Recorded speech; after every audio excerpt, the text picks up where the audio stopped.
What's up, lads? You with the Budget Monk, and I was sitting here, we're playing our stream, really hardcore stuff, gameplay, and it dawned on me as I am in a period where I'm trying to economically snowball. So one of our biggest concerns is governing capacity, and I've been slamming courthouses, and then all of a sudden, it's not so much of a concern, it will suddenly be a concern again. We have other concerns, like I want to put down force limit buildings to reach the military hegemon. But during this window, I have some really nice construction cost reduction modifiers, and I have been slamming down manufactories in order to snowball the economy so that we can actually build those buildings at a higher frequency at a later date and reach some of these bottlenecks like the military hegemon requirement at an earlier stage. Now, some people asked me when I was slamming down these manufactories, I had to individually actually delete the buildings in any province, much like this, which has too many buildings, in some case sacrificing buildings that I actually appreciate because it's a mountain province or so on, where there were not enough building slots. And somebody asked me, why is it that I don't just sort by what is most profitable and slam down that manufactory using the macro builder? And it dawned on me that, that person, as well as potentially many people watching the stream, just simply don't really understand what is happening. Their mindset isn't really at the same level of the sort of meta of how the economy should be working as myself and others in the stream. So I did a little bit of a breakdown. I wanted to repeat that here in a quick video. If we take a look at a province here, let's go to Constantinople, where we have 100% trade power for a good example. If we look at the manufactory building here, we can see that this is Constantinople region, the Aegean archipelago, and we do not have manufacturers here, whereas in most of these areas we do. So I want you guys to take a look at this, the trade value of the province. What is the trade value? 1.92. Let's say for a second, if we look at the trade map, that we remove the ability to transfer here. We remove any incoming trade, okay? And then let's say that this province is the only province in Constantinople. Are you guys following me? Then this number, or rather that number, the 0.0, would be 1.92. Does that make sense? That gives you guys a little bit of an indication as to what trade value is. So trade value is basically this. So this is the trade value that is being produced in Constantinople, but of course with the addition of incoming trade. So I hope that people understand what we're dealing with when we're talking about trade value. It is the wealth that is generated by the provinces that is being transferred around or collected within the node. Secondly, we're going to look at goods produced. If we mouse over trade value, we can see that the trade value is essentially the value of the good that is produced in the province, which is 2, plus the goods produced modifier. Do you see that? The goods produced. That is what the trade value is. This is why I've stressed and emphasized many times before on how, for example, Siberia is very valuable, because people don't realize, even though this is 3 dev, this is producing like two trade value. 2 ducats are flowing through from that one province, which then benefit from trade steering and are amplified and so on.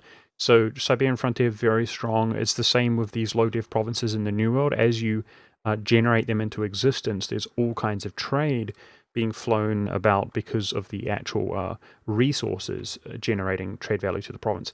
But regardless, so if goods produced goes to your trade value, then this manufactory gives +1 goods produced, as you can see. It's a flat +1, 1 additional goods produced.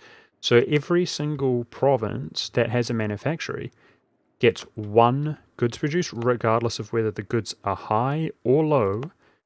It goes up by 1. And that 1 increases the trade value by 1. which increases the amount of money within the node which is being brought around. So also, of course, if we look at other modifiers, like in my case, we have a lot of percentile modifiers to our goods produced because we're OP, we're Germany. We have a mission previously from Alpine Powerhouse from forming Sardinia Piedmont, which gives us 10%. So if we look at the goods produced, we can see here in this province, it depends on the devastation. So this has been devastated by pirates and so on. That's inevitable. It's a trash province we're looking at. But there's a penalty here. Now, there is a percent modifier you can see. In our case, if you are actually the production resource leader of that particular resource within the province, you get a 10% bonus. We've got Alpine Powerhouse, Manufactories Institute, German Traditions giving us percent bonus. Trading Company modifier. This is from the trading company within the same node. So you can look at that percentage increase. In our case, it's 60% in this trash province. That means that the one goods produced is giving 1.6 goods produce, right? Because of the 60%, which is increasing the trade value by 1.6 ducats.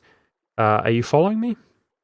So, therefore, provided that you have 100%, let's say for the sake of argument, guys, that we have 100% here and transferring 100% here. Okay, let's say for the sake of argument, then that means that you're getting minimum 1.6 ducats per month for that manufacturing because you're capitalizing on the trade.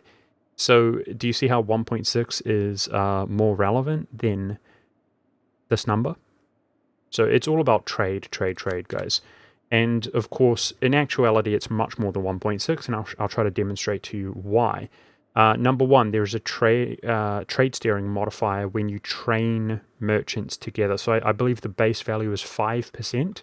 What that means is that if we basically add up all of the trade value of all of the provinces in Constantinople, let's say that nothing is coming in, we're just talking about Constantinople, well then as soon as you transfer it to Ragusa, the number is increased by 5%. So if you can get a really nice long train going, you're going to have this trade value increased by 5% added to this trade value, and then both are going to be increased by 5% added to this trade value, and then both are increased by 5%. Do you see how that artificial, let's say that magic trade value number is going to end up being a lot? Well, trust me, it is. You're also going to then ultimately receive your completely different modifier, your trade efficiency modifier, to the final number. So if we look at Venice here, for example, there's 77.1.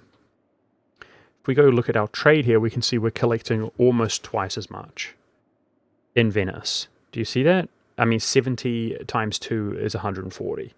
So we have almost 100% gain on whatever we collect. That means that if we just keep it simple and it's 100% more, then the 1.6 ducats from that manufactory is going to be, what, 3.2 every single month. Do you see what I'm saying? Of course, it's going to be better than that eventually. But yeah, really, really, really good manufactories. So in our case, we fleshed out all of Venice, all of Genoa, and everything leading into them, and we're continuing that process. And to give you guys an idea, I just want to throw it out there, guys. There is an autonomy issue when you open and close the game, so this is a lie here. We appear to be stronger, the same with my force limit. But we have become just leaps and bounds in regards to our economy. Everything I just mentioned, the trade stuff, is not affected by autonomy, by the way. It's not affected by the issue. But to give you guys an idea, this has increased by about 450 in the last 8 years. I'm talking about our total income. 450 ducats per month in about the last 8 years. And that's from building the manufacturers that you can see here in blue, from capitalizing on trade, eliminating the few people. There was like Silly here, who was infringing on our trade here, and doing the trading company investment, which also does goods produce. You can see here the investment giving 0.3 similar to a manufactory, but it's per province within the area. So you can see I've strategically done that within our trading companies that flow into Italy where we capitalize. And yeah, just to reiterate that if we built one of these manufactories where there was a really high, nice production value like that, 0.6, well, it might be somewhere where we're not collecting the trade. And that's why I'm doing that. And that's what you should be doing yourself, particularly in the mid and late game, as trade is king. I hope that benefited somebody. Thank you very much for watching. And if you think this game looks hype, yeah, come watch me live stream where we just chunk it out. It is hype. It's some would say it's the greatest game of all time. So having fun. Thanks for watching. I hope this video benefited you, and I'll see you next time.